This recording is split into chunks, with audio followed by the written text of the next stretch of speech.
Welcome to the Superior Heights field here in Sault Ste. Marie, Ontario. My name's Tony Bonifero, joined alongside John Ostrowski. We're here to cover 82 OSFL football between the Sault Sabercats and the Clarington Knights. It's going to be an exciting game today. The Sabercats are 2-0 up against the 0-1 Clarington Knights. John, what are your thoughts going into tonight's game? You know, I think the Sabercats with the kickoff here, they're heavily favored. They're a powerhouse dynamite team with AJ Cocamilio. What a beautiful kick, and he's just going to take the knee goes over the head. and showing his power at the kickoff. One of the best boots in all of the OSFL, I'd argue, at the U16 or U18 level. Yeah, absolutely. He's got a boot. Outstanding football player out of the Cora Colts program here in Sault Ste. Marie. We don't have number 9's name here down, so if we can catch that name, we'll grab that for you on who took the knee. But Clarington's going to take over first down and 10 from 35. Their own 35-yard line. They're going to be going left to right on your radio dial. Sabercats defense, obviously some real strong players there defensively. That's a strength for them. What are you looking to for today?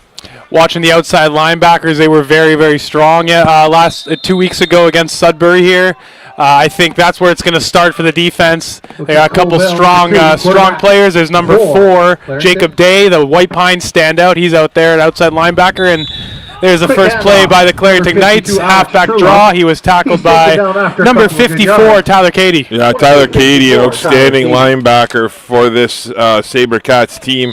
Nice little run up the middle, pickup of 6 yards. We'll call it second down and 4. Good for 6 yards. From the 41-yard line. Yeah. Clarington lining up in the shotgun. Running backs lined up to both sides. Quarterback takes it back. Nice little out pass there to number 9, and he's tackled again by number 47, Wesley Tate, with the stop. And yeah, Clarington's going to want to come out fast. I would say they are the bit of the underdog, coming in at 0-2 today. They did lose 41-7 their last time out, and looks like they're going to try and set the tone and go here for it here on 3rd and 2. 3rd and 2 from the 42-yard line. There's the snap. There's a handoff up the middle, and he's able to. Oh, what a tackle on the outside! Great play by number 11, Aiden Wanch, with a big stop. Number 52, Alex Trulove, looked like he had a little bit of room, but that edge sealed quickly, and we're going to have a turnover on downs here. It's going to be 1st and 10 Sabercats from the Clarington 43-yard line. And Wanch was a standout basketball player. I believe he was for the Cora Colts this year, correct? Yep. So, yeah, he was a standout player for that Cora Colts junior team, and that height and that size really, really helps him and translates over to football for sure, especially when tackling bigger players. And there's a flag. There's going to be a flag on the play. Alex Hayes lines up at the quarterback position for the Sabercats team. And it looks like it's going to be a false start on the offense. So the Sabercats will start off 1st and 15. Your Sabercats, that's going to back them up 5 yards. Alex Hayes at the quarterback position. Peyton Melchiori, number 21, Sabercats offense being led is by one of the best running backs, that I can remember from this age group. I mean, Cora, they went from having Gazzetti last year in junior to having Melchiori. Yeah. We all know how good Gazzetti is, and they didn't miss a beat with Melchiori this year. As Hayes, he airs it up to Grisdale. First play, and it's knocked down by Chaplin. Chaplin had a chance to make the play. By the other number 1. So that'll be an incomplete pass. Nice defense there by Clarington as Hayes threw into double coverage on that one. Yeah, and I don't know if I like that throw selection from the young quarterback Hayes there. A bit too early to be airing it out that deep, and Chaplin was all over it to his credit. Yeah, nice play there. So it'll be second down and 15. Hayes lines up at the gun with Melchiori behind him. 3 receivers to his right, and they run the little sweep to Hassan. Hassan on the outside, and what a play there by number 51. Zach Colto takes down Hassan for a loss of 6 on the play. Get turned around. And the Sabercats will be forced to punt after not a great opening drive here for this Sabercats team. Back them up. Yeah, and I don't like that. I think Hassan has to be a little bit quicker to choose when he wants to turn upfield there. I think he ran around the edge a little too much there and paid for it. A great tackle by the Clarington Knights defensive player there. I'm not sure who it was. Did you get the tackle on that? The tackle was Colto. Okay. So, yeah, beautiful play there. Back to receive so laying back to receive here for Clarington. And I believe that's Cochamilio out to, or number 25. Yeah. Is that Lajinen on to kick? Yeah, I believe that's who was Logan punting. Lajanen's their punter? I believe that's who was punting last week. That boy, Logan? Or 2 weeks ago, right? Logan's played for me for a few years, and watching him line up as a punter is new for him. But looks like we have a stoppage in play here as the officials are going over to speak to the Clarington bench. We'd just like to take a second here to thank one of our sponsors. We'd like to thank Jonathan Bugeaud from Reliance Home Comfort. He's one of our touchdown sponsors, as well as Cobb's Bread in Sault Ste. Marie, Churchill Plaza. We'd like to thank them for their continued support of youth sports here in Sault Ste. Marie, as Lajanen's back to kick with 10:10 to play here in the first quarter. Back to kick. And play whistled in here. Lajinen going to take the punt. Or take the snap, rather. And there's a big kick. Nice boot. And it's taken cleanly by Clarington inside their 10-yard line. What a move there. He gets to the outside. There is a flag. He's going to pick up about 8 yards. We'll call it on the return. Yeah, that was he got the flag at about the 12, 13-yard line there. And well, we do have a flag on the play. So we have two number 25s. We have Drayden Brock and Logan Lajinen, and I know Drayden well, and that looked more like Drayden Brock to me, but we'll see. So okay. We'll have to clarify that at the halftime here. So it looks like that flag was against Clarington. So the ball will be backed inside the 10-yard line. Clarington will take over 1st and 10 from their own 7. Big opportunity here for the Sabercats if they can get a stop.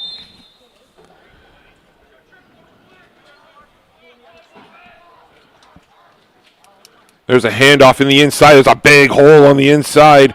And a nice gain there. Number 11, Badams. Number 11, Badams, able to pick up. Looks like 3 yards on the play. And second down here. Second and about 7.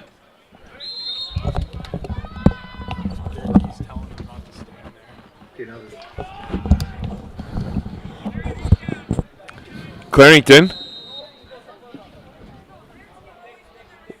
Well, it looks like there's a player down here. We have an injured player. Timeout. 9:20 remaining. We'll be back in about 60 seconds time here with action from Superior Heights. Thanks.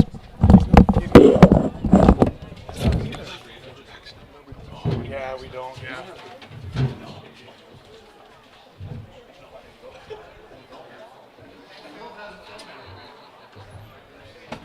That's why it's all choppy right now. It's okay. Oh, it's just it sucks when I don't know. The game's kind of slow, anyways.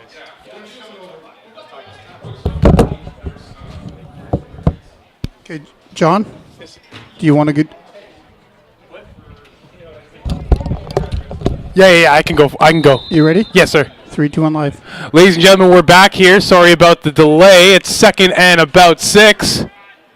And the Clarington Knights player moving it up the field. Oh, there's a fumble. It's recovered by it looked like recovered by the Clarington Knights number 9. It's recovered. Wow, lucky break for Clarington there. Dash Birch falls And a on great it. play by the Sabercats defense to That'll set up third force down. the fumble there. It'll be 3rd and about 5. And we got Tony back here. Looks like you got a few numbers. Yeah, I apologize. The Cole Vale is playing quarterback here for Clarington. So now that we have that figured out, we apologize to Cole. So yeah, it looks like Clarington's going to be punting here with 9:16 to play. Third and about 4. Number 1, Chaplin back to kick for Clarington. Snap's good. Nice boot there. Jacob Day back to return it. And Day able to make the play. And what a tackle there. And nice play by Clarington. So Clarington Knights will take over first down and 10 from the Sabercats will take over first down and 10 from the Clarington 41-yard line. And it'll be a good opportunity for the Sault Sabercats here, starting in Clarington's own end. I apologize there for the little bit of confusion. There was a little bit of a situation going on down at the track. So yeah, looks like those. Yeah, I don't know. Hopefully that ends, but Sabercats make the snap. The player was not off of the field, so the officials blew it down. And it was a timeout call by Clarington. So great job there by the coaching staff of Clarington to catch that. Mike Cummings, the head coach of this Clarington Knights team. You look at the Sabercats offensive line, and they have some big boys out there. Yeah, they absolutely do, especially for juniors. You look at number 55, Blaine Polson, big boy in the line. Number 69, Logan Frost, 71, Connell Smith. They're definitely not lacking in size, especially on the defensive end. And they got a big roster as well. They got 53, 54 players. Almost looks like an NFL roster down there with the amount of bodies. And looks like Clarington has about half those players. This is what we saw last week with Sudbury and U18's on the U18 side, York. So that could be a huge advantage for the Sault Sabercats going forward if you think about it, especially these guys with a lot of first-year players. We know we can see all the grade 9s have their yellow strapped brand new bags, so they're going to have a lot of depth going forward this year. Yeah, and you look at Clarington, they're playing a lot of guys both ways as well, right? They're playing, you see Lang out there playing both ways for them. So as this game goes on, it'll be interesting to see if conditioning and stamina takes is evident, and it leans towards the Sabercats' favor just because they can be a little fresher, right? Yeah, absolutely. And Sault Sabercats will have the ball. Looks like there's another stoppage of play. They're still having these issues here. For those watching at home, I think the issue is there's some players that are on the track, or there's some coaches that are on the track, and there's rules against that being on the track on this side, and I'm not exactly sure the story behind it. You're muted. Why? Photographers are not allowed. Nobody's allowed on the track except for me being now on the field. Why is he still there?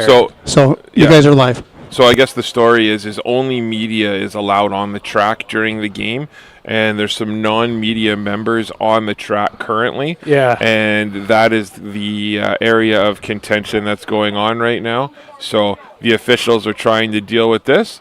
But it looks like we're going to get back to some football here finally. Okay, we've got things sorted out. Hayes lines up. Hayes gives it to Melchiori with his first carry right up the middle. There's a flag. And nice tackle. I think it's going to be a horse collar tackle, though, on Zach Colto. And multiple flags on the play, multiple referees throwing flags there. Yeah, I think the second flag is going to be a horse collar tackle against Clarington. I'm not sure what the first flag is going to be. We'll have to see what the call is. It was in the vicinity of holding, so we'll see what the call is.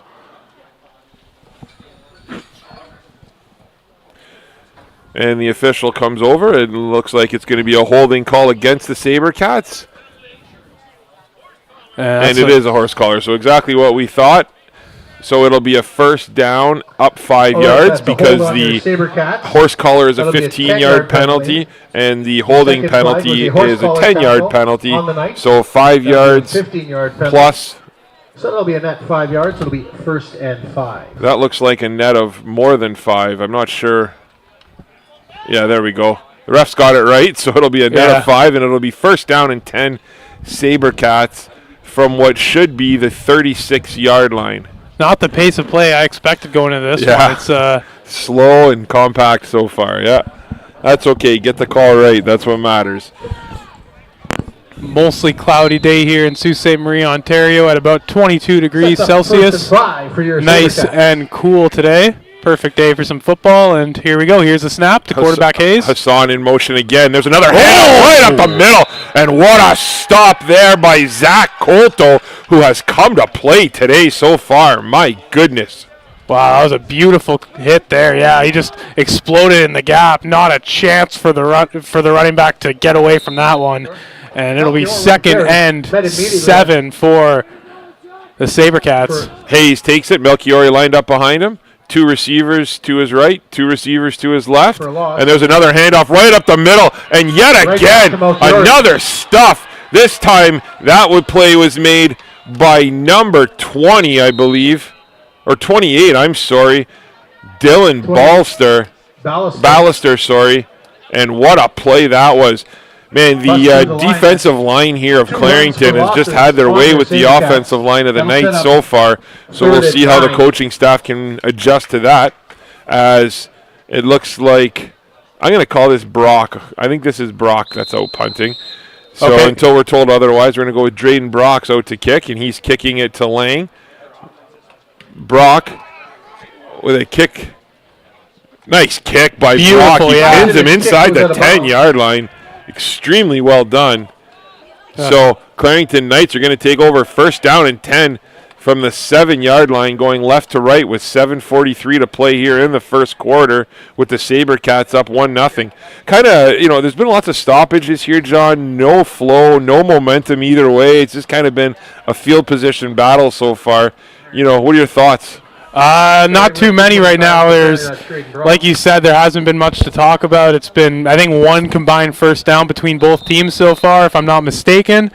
If it's not 1, it's maybe 2 first downs. It's just been that kind of first quarter. We're just about halfway through it, actually. 7 minutes, 35 seconds left, and we'll see what the Clarington Knights can do here. And Vale takes the handoff, and there's a fumble, and it looks like, it's close. Number 11. Oakland Bottoms is down at the bottom of the pile. I think he might have recovered the ball. Yeah, it's Sabercats ball. No, the Sabercats do recover it. Well done by the other number 11, Aiden Watch. There's Aiden Watch again. He's making an early case for a player of the game. You love to give it to a defensive guy, don't you? That's awesome. He's playing unbelievable. Keep your head up. Always know where the ball's at, and sometimes you'll get lucky and fall on it. Yeah, it'll be first down and goal here for the Sabercats offense.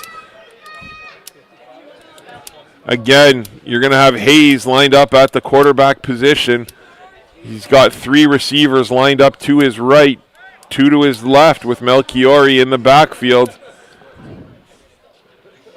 They tried going up the middle twice last series and didn't have much luck there, so we'll see what they decide here. Melchiori motions. You can see they're ready for the outside. I think they're ready for an outside run here on the Clarington side. There's Hayes. Hayes takes it. He rolls to his right, and Hayes looks, and he throws it up. There's a flag. Nice throw. But we do have a flag on the play. By Hayes to the outside, intended for Cole Rive, and that pass is going to be incomplete, but I believe there is going to be a flag for pass interference.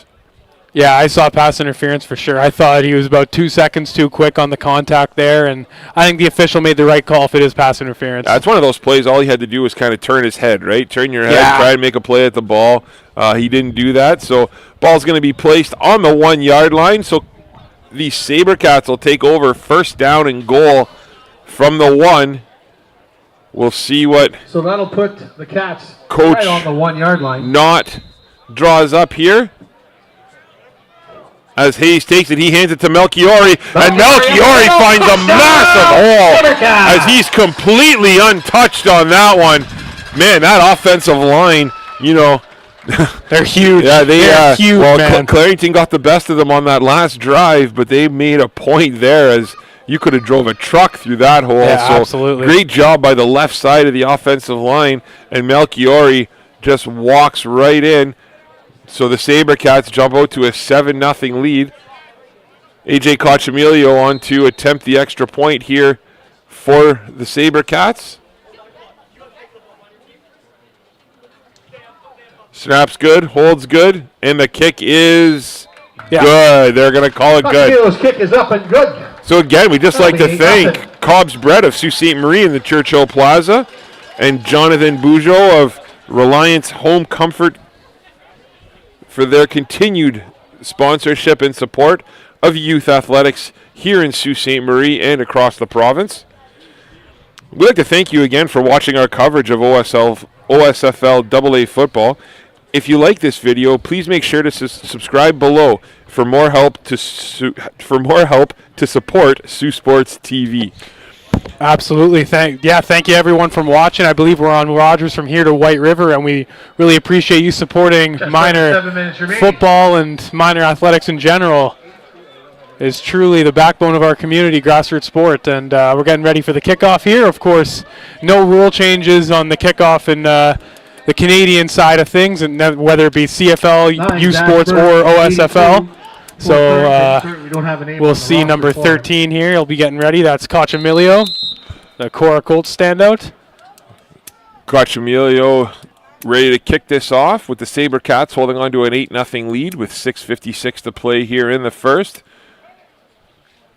Koch Emilio lines up, and he gives it a boot, and it's taken there. Oh, and both players looked at it, and they let it bounce, and it's finally taken by Taylor Rutherford, and he's able to get it out of the end zone at least, and outstanding coverage by the Sabercats as the Knights are going to be starting 1st and 10 from, again, inside their 10-yard line. John, I feel like they've only had maybe one drive so far today that started outside of their 10-yard line. Yeah, and I think this touchdown could be a big momentum booster for the Sabercats here. They could really build on it. They could just, if they stifle Clarington once again, they get a quick score, then it looks like a much different football game. And here we go, first down.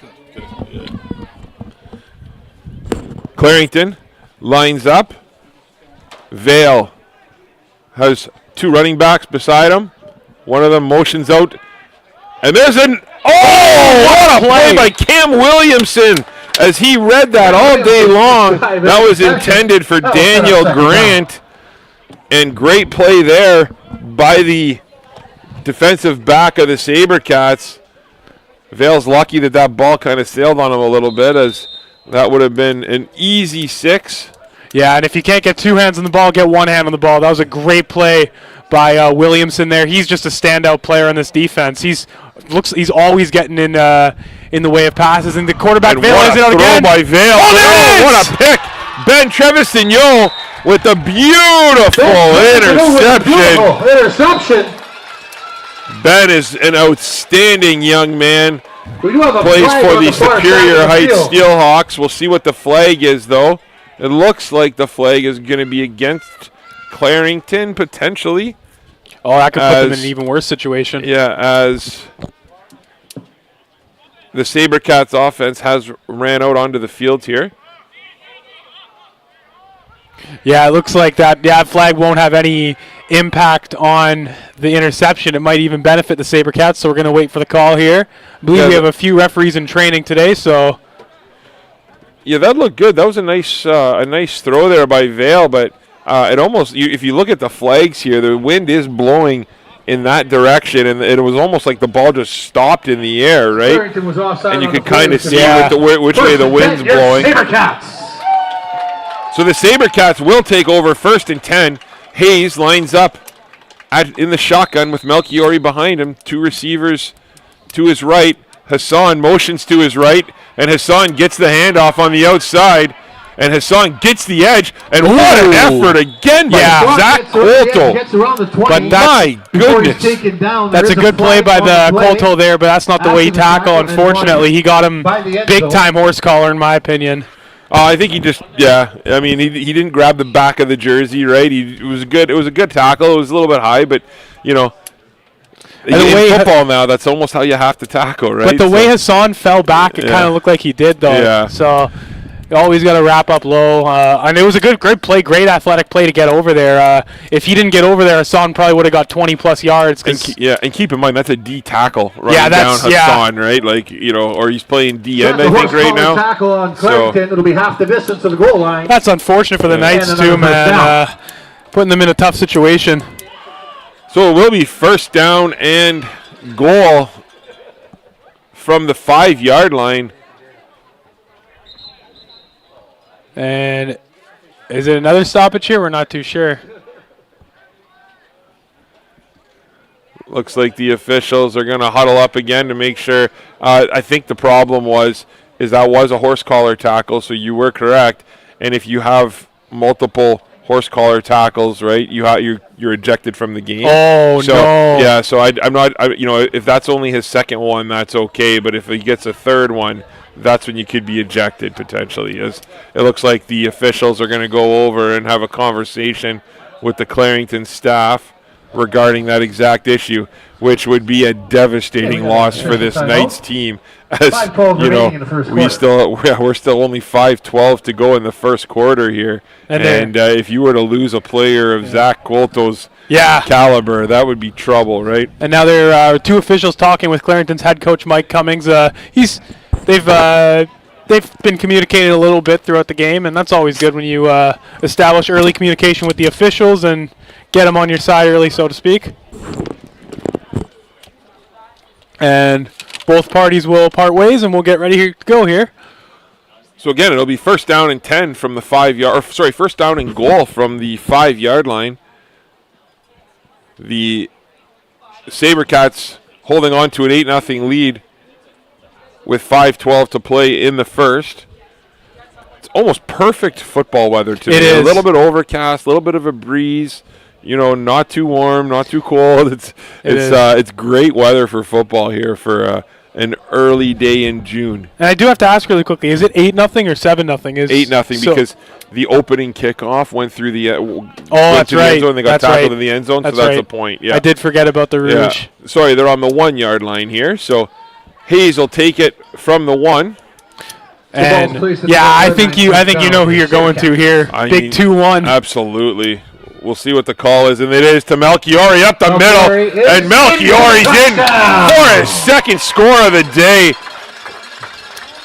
Great job yet again by the offensive line. The right side of that line this time made a beautiful hole there and a nice push, and Melchiori with his second score of the afternoon, and he extends the lead 14-0. It's just such a joy to watch Melchiori pounding at the 1-yard line there. He's standing at 5'4", 5'5". He's a little undersized for a running back, but he just plays with so much heart and determination. It's like nobody's going to stop him getting to the end zone, and that's exactly what you want for a running back. I believe his father actually played at Ferris State University in Michigan there too. So here we go, the extra point, number 13. Cochamilio with a big boot, and that's good. Cochamilio's kick is up and good. And the Sabercats jump out to a 15-0 lead for the Sault Sabercats early on. So, John, obviously this hasn't gone Clarington's way so far early on. Sabercats have had, field position the entire game. I don't think the ball's been onto the other side of the 50 yet. If you're Clarington, what do you got to do here to get back in this game? You got to get out of the first quarter. You really just got to get these 5 minutes off the clock and try to regroup in the second quarter, because it's not going your way, and maybe a change of field and a change of getting the wind going your way will help. It's tough because they're not getting any momentum, and they're coming in as massive underdogs in this one, coming in 0-2. They got some good players. That defensive lineman, Colto, has been fantastic. I think the quarterback's had some great throws, number 2, Vale, but it seems like it's just not clicking for some reason. I'm not sure one reason or another. It's just not clicking. They're a little bit out of sync with one another as well. I'm not too sure what they have to do to get back into this one. I think maybe one big throw might do it for them as well. They have aired it out a couple times, but to no avail so far. Yeah. So on to kick off here again is Cochamilio. Not as big of a kick as we're used to here. And that's taken by Clarington.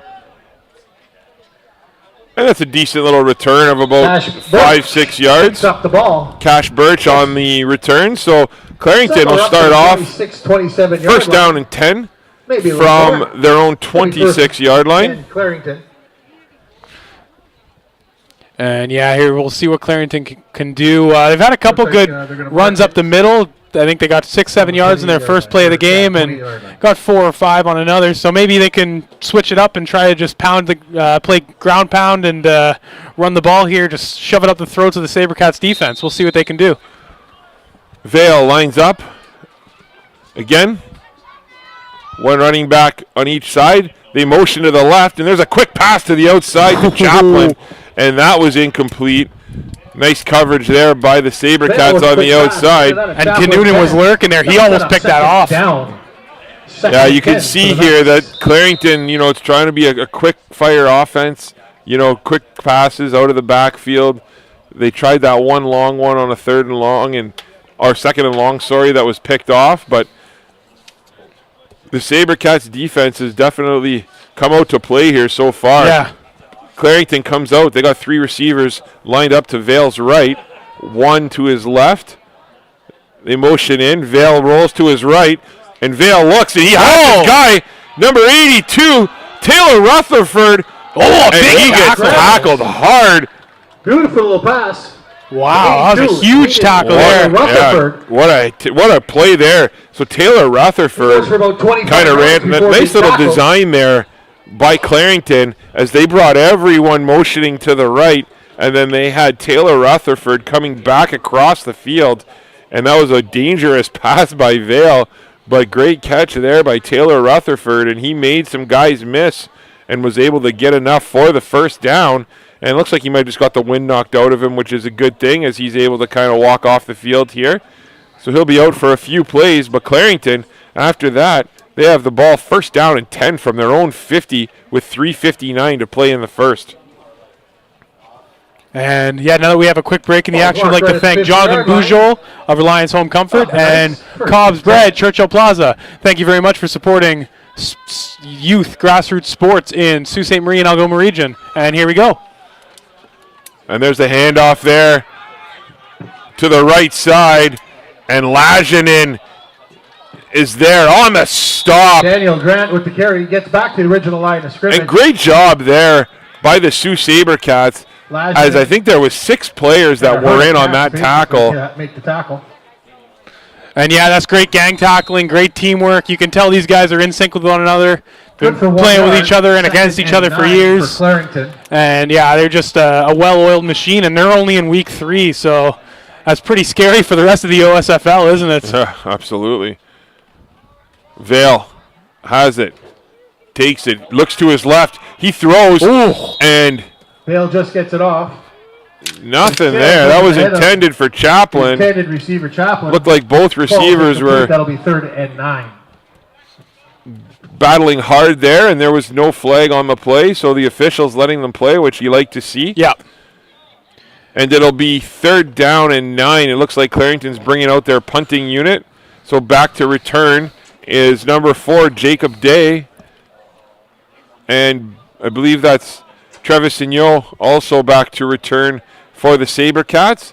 It looks like the kicker here is number 23, Graham Potter. And you could tell Clarington's suffering with numbers. Oh, sorry, it's number 1, Chaplin. Yeah, Chaplin's their kicker. Yeah, you could tell they're suffering numbers, and it might hurt them going forward in this game. And yeah, Chaplin's kick they might actually lose yards from the line of scrimmage. As Chaplin's kick, they're going to give him. They're going to give him 2 yards on the kick. So the Sault Sabercats will take over 1st down and 10 from the Clarington Knights 52-yard line, going right to left here. Sabercats at Superior Heights. I think on this drive we'll see that. I think they're going to do a few different things and keep it the same as well. I think they might one of these second or third play on this drive. I think they're going to air it out here and see what Hayes has to offer. See if he can connect with one of his receivers. Hayes takes it. He looks. Hayes rolls to his right, and Hayes tries to find Melchiori, but Melchiori slowed down his route there, and find anybody. Hayes just we do have 2 flags on the play. Was able to get the ball out. So we'll see what these flags are. Both these flags are downfield in the secondary. Yeah, they were. One of them was thrown right after the ball was snapped, and the second one was thrown about 4 seconds later. So might be multiple. Looks like too many men on the field against Clarington.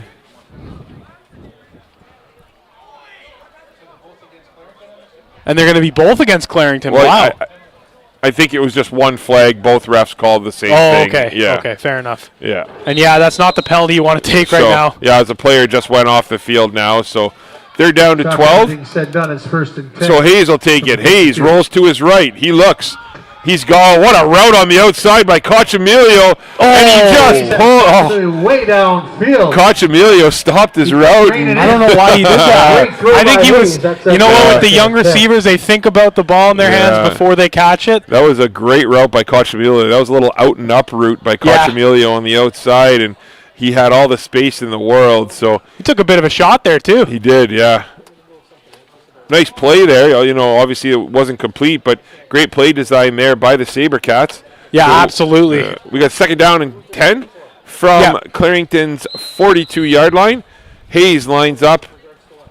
3 receivers lined up to his right. Grisdale motions down the line. They hand it to Melchiori, and Melchiori makes a bunch of guys miss.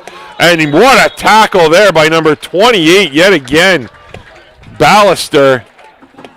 Man, did he come downfield and make that play, and Melchiori took a shot there. Yeah, that was a great tackle by Ballister there, but it was also a great run by Melchiori.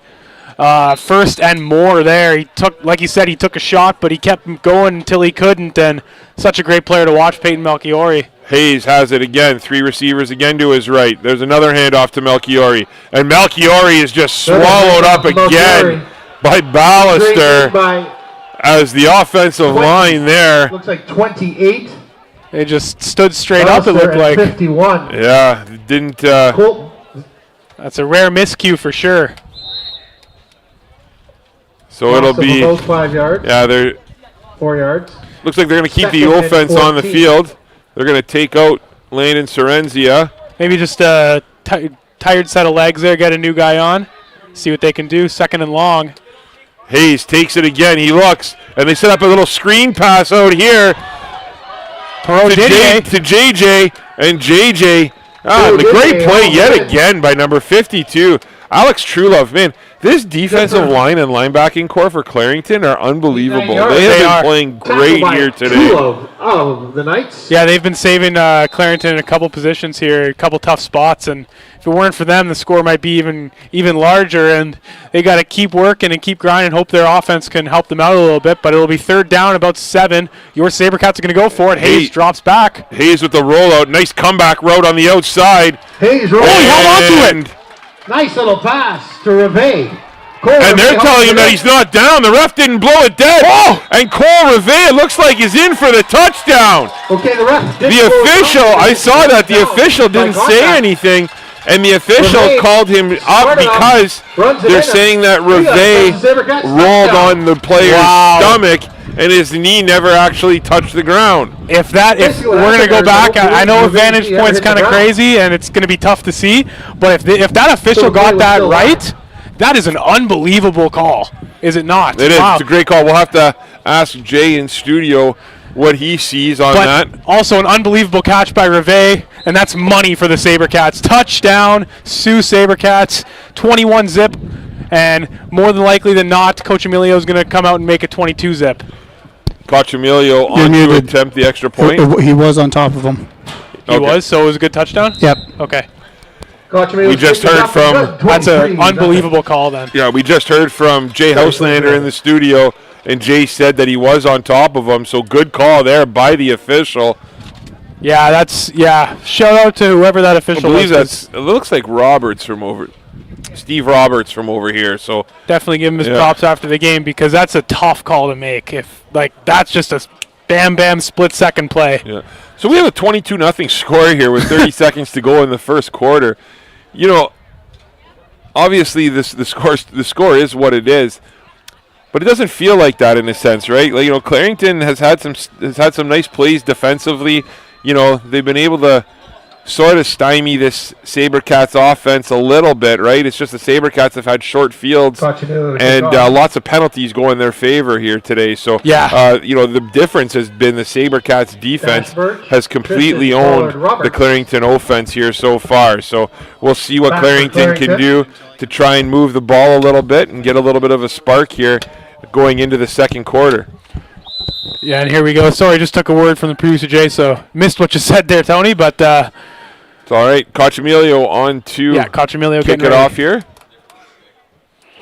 We'll see what he does. He'll probably kick it far here.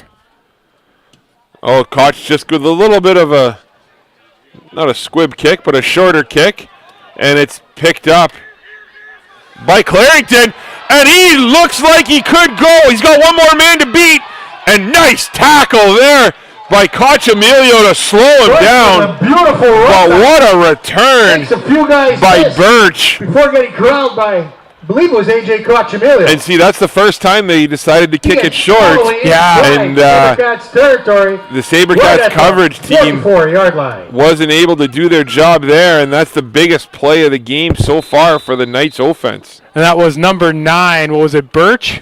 Yeah, we don't have number 9 on our roster here, unfortunately, but I think I've been catching the booth say Birch. So okay, there we go. Yeah. Great play by him. So there's Vale. Vale with another nice little out pass, and great catch by number 18, Fox. But what a tackle on the outside by number 54, Tyler Cady. Cady with the tackle. And this will be the last play of the first quarter. You know what? The one thing about Tyler Cady, I've watched him play for a number of years. He played for me at St. Mary's. The one thing about Tyler Cady, he might not be the biggest kid, he might not be the fastest kid, but he might be one of the smartest football players in the city. He just knows where to be at all times. Here's Vale. Vale takes the ball, and he hands it off to Grant. There's Grant takes it to the outside, and he is absolutely swallowed up by Aiden Wanch yet again. It's every time Clarington gets a little bit of momentum, Wanch is there, it seems. That's a guy you need on your defense. Just a hard-nosed defensive end. You can put him at the outside linebacker if you want because he's quick enough. He's standing at 6'3", 6'2", 6'3", and he's a phenomenal player, and I'd say one of the best in this Sabercat system. Yeah, terrific play there by the defensive lineman. Wanch played Sioux Minor football, came on strong. As he was one of those late bloomers in Sioux Minor football, and really came on as the season progressed, and really took his game to the next level up at Cora. And again, with his size, with his height, an outstanding football player and an outstanding defensive end. Yeah, absolutely. Sorry, you muted. Wanch played in that for Corey yesterday in the finals, too. For soccer? Did they win? They lost. Okay, to St. Mary's, I assume? No, to St. Charles out of town. Oh, so it was... it was here, but it was St. Charles. St. Charles beat them 4-2 in the final. Junior final. Sure, I'll say that. And yeah, I just got word from producer Jay that Wanch was actually in goal yesterday on the... I believe it was the NASA soccer. They lost to St. Charles 4-2 as Cora Colts, but definitely a tri-sport athlete. That's pretty awesome to see. I think you should always play more than one sport, especially at this age. Something like soccer, being a goalkeeper and getting your arms out far, diving, it really applies and it translates to playing defensive line, I think. Vale has a little conversation with his receiver, and they talk about it, and that's who he goes to. Oh, wow. Calls the post. The middle to number 18. And Fox with the catch. Weston Fox, he hauls it in. Travis Signolo lays a shot there, but you can see Vale. Vale went over to him right before that play, told him exactly what to do, looked right at him, and threw a beautiful ball. That was absolutely beautiful. You're correct. Two guys who are in sync with one another, and down 22 Clarington, but got a lot of fight in them. 3 receivers to his right, 1 motions to his left, and there's a handoff up the middle by number 23, Graham Potter, and he picks up a few yards. He's taken down by Tyler Cady. And Evan Beauville in that tackle as well, so it'll be second down and about 7. If you're Clarington, I think you air it out again for sure. It's second down and 6, it looks like, so we'll kind of see what they decide to do here. 2 receivers to the right, 2 receivers to the left. 7. Vale's back to pass. And I don't know what he was throwing there, but he picked off to Tyler Cady right in his hands. And Cady makes the catch. I'm not sure what Vale saw on that one, or if there was some miscommunication there with his wide receiver. But what a terrific play there, and a fortunate break by the Sabercats. So, with this, let me just add really quickly. This Sabercats team, it's like they give a little bit to Clarington. They just snap it right away. This is the second time they've been down in their own 20, and they've gotten the ball back in the red zone. It's just unbelievable by the Sabercats defense to have that bend not break 2017 New England Patriots type vibe to them. Hayes lines up again with looks like JJ in the backfield. And, yeah, that's a guy they should go to more, Pearl Didier. And JJ takes the handoff right up the middle. Big hole again by that offensive line. And JJ with a nice hard run picks up 9 yards, it looks like. So it'll be 2nd down and 1. Give the offensive line some credit there. That was a nice hole for you, JJ. It was, and he's going to get the first down. Oh, they're going to give it to him. Okay. The white hat official, the main official, pointed forward. So 1st down and 10. And, yeah, Pearl Didier, he didn't play much 2 weeks ago against Sudbury. And I thought that was a little bit strange because he had such a great year with St. Mary's this year. And, he's getting a few more touches here. We'll see what he can do. Hayes looks to the sidelines. He gets the call from Coach Knott. Hayes looks over to Grisdale. And then just hand it off to JJ. And JJ able to pick up a couple. Great play there, led by JJ Whelan.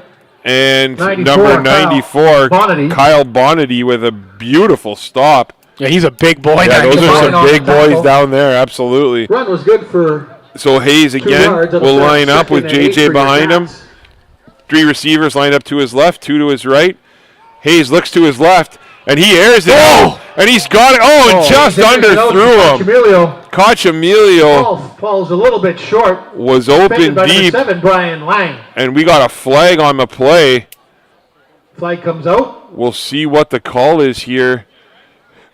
Looks like they got the punter official out. Made the call. I believe it'll be on Sportsmanlike. The question is it on Clarington or is it on the Sabercats? I was watching the ball there. I didn't see anything. So unsportsmanlike on the Sabercats. So that'll go against the Sabercats. That's objectionable conduct. Uncharacteristic penalty for Sioux there. Looks like that'll be on, I believe, I don't want to, Cole Rivet was the only player really in the vicinity there, so we'll have to see what the call was. But not sure there. Regardless, there's a big penalty. I believe it was on Cachamilio was the penalty. And Drayden Brock with another nice boot. And the ball bounces. That's a live ball. They're going to call no yards. Yeah, I don't know about that. Great play by Lango to jump on that afterwards. So we are going to have a no yards penalty, I believe, against the Sabercats. I personally thought it was just 5 yards. Yeah, it was close. Yeah, it's tough. I think it's about time that the fair catch gets implemented in Canadian football. I don't think it's at any level of Canadian football. Is it not? No, not yet. The 5 yard rule is a good rule, but it's just back them up 5 yards. It's tough to judge sometimes. At this level, it's hard too because guys are still they're still learning it as well. But if you're the official, I mean, you have to err on the side of caution. I think early on too. So I'm okay with that. I'm okay with those calls if they're if a player's 5 yards and they throw a flag, it is what it is, right? So here comes Vale now. Vale from the gun takes it. Vale looks another beautiful out pass. And a nice throw and catch there. With a nice pass. Nice tackle by Jacob Day. He hauls it in for about 50. Birch with another big catch for this team. Tackle by. Nice job by Jacob Day, though, to wrap up. He looked pretty frustrated there. I'm not too sure why. It was a nice grab. Or that was a nice tackle, rather. Yeah. But giving up a fair bit of yards there, the Sault Sabercats. And it'll be first down on their own 30. So a little bit more adversity. Vale takes it. Birch motions to his right. There's a handoff up the middle to number 4. Off to Pollard Roberts. And he's taken down. Swallowed up the middle by number 16, Austin Ralph. Beautiful play there by Ralph. Yeah, for sure. Pollard Roberts had nowhere to go. And now it's going to be second and long, second and about 13 for the Clarington Knights. Here's Vale from the gun. Vale takes it. Vale looks again. And there's a nice play. I think that's the pass they were trying to complete early on to Chaplin. And that'll be close to a first down marker. It'll be real close. I thought he got it. I think he has it too. He does. Yeah, first and 10. I think he was a yard clear of it. Yeah. That'll be first and 10 Knights. Good job by the official to get out of the way there too as he had to duck down. And now this game's feeling a little bit more like a football game now. Moving well. Both teams getting a little bit of momentum. Here's Vale again. Vale. Oh, he fumbles the snap. Vale bobbles it. And Lands on it. see, it feels like Clarington's almost been shooting themselves in the foot a little bit, right? They move the ball, and then there's and Ward, a bad fumble or just a mishap somewhere, miscommunication, right? So it's second down and looks like 15. They've had a propensity to go to that. That was a 5-yard loss. In the middle of the field, right? Yeah. That post pattern right over the middle here. So we'll see if they go back to that. I would look to Birch or Fox again. We'll see what they decide as Vale takes it. And Vale looks, and instead they go to the out to Birch. And what a play there by the Sabercats Vale gets defense it to Birch, who does well. as he's swallowed up by for a couple of yards. Day Kinnunen. Who else is in there? That was a great Tyler job, by the Beatty. way, by Kinnunen to stay with it. He jumped for the ball and tried to get the interception, but he stayed with the defender, kept him in front of him. That's stuff that doesn't get talked about enough, and that was just a great play. And it looks like Clarington, rightfully so, is going to keep their regular offense on, not going to try and kick a field goal. It looks like it. Yeah. Vale will have it. 3 receivers lined up to his right. Vale takes it. Vale airs it out. And a little bit. He had some pressure on him there, but Rutherford, the pass, they couldn't connect. Incomplete. And nice job there by the Sabercats defense to hold them. So with 5:44 to play here in the second quarter, Sabercats will take over first down and 10 from their own 22-yard line. Yeah, and here we go. Now that we have a quick break in the action, I'd like to thank you for watching either on YouTube or Rogers TV, or listening on True House Sports Radio. Also like to thank our sponsors very quickly: Cobb's Bread, Churchill Plaza, True House Sports Radio, and Reliance Home Comfort, Jonathan Bujold. Let's get back to the game here. Hayes with another handoff up the middle. Looks like Melchiori again. Good hard run by him, and he's taken down yet again by True Love. He goes right up. That'll be a gain of about 5 or 6, we'll call it. Tackle by True Love. 5 yards there. So Hayes lines up again. 3 receivers lined up to his left. Melchiori lined up to his right. Now they back off again. Melchiori lines up behind Hayes. Hayes takes it.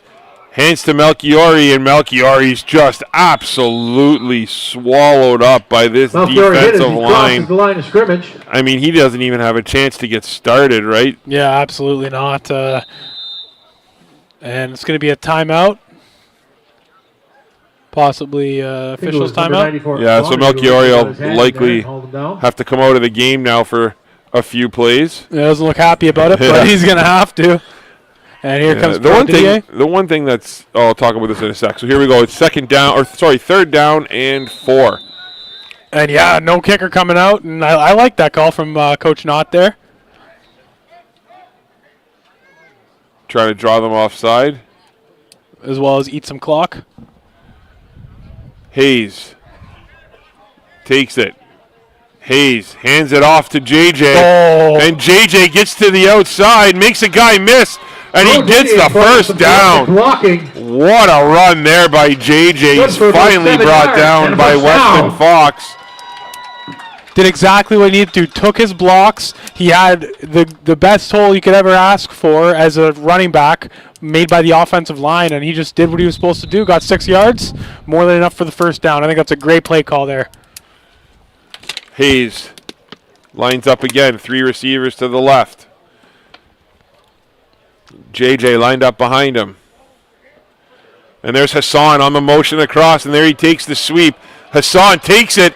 And if he gets rolling, you ain't catching him. Oh, what a great job there to string that play out by Clarington. Because if Hassan gets that corner, we've seen him go before. So that's a great run for 25 yards. And, give Clarington some credit. They were able to keep him from the end zone there. So nice hustle and nice effort by the Knights as the Cats will take over first down and 10 from the Clarington Knights 50-yard line with 3:18 to play, and the clock's ticking.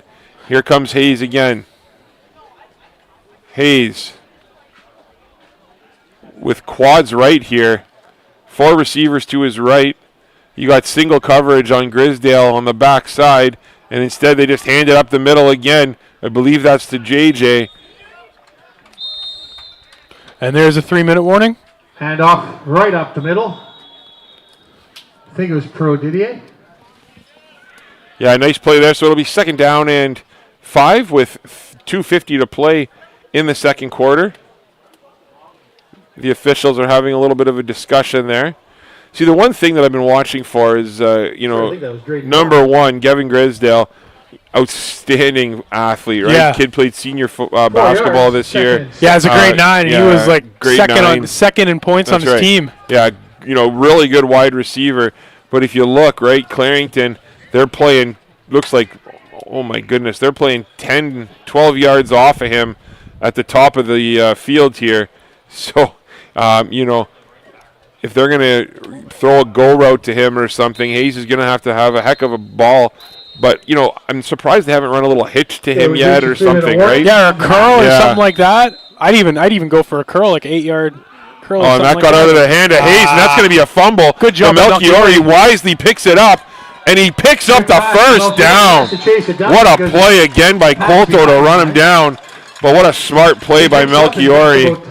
To keep the composure and scoop it up, that was awesome to watch. But there is a flag on the play. We'll see what it is. I don't think it wasn't even close to the play, so I had no idea what it could possibly be. But looks like Whalen is down on the Clarington side, so we'll take a quick break. They're talking. He's up and out.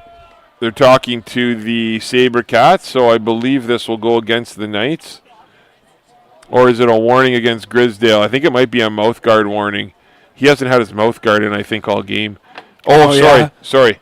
I got it now. Because, so the issue is, and I noticed this, a point of emphasis on the officials this year was you have to have knee pads and you have to cover the knee.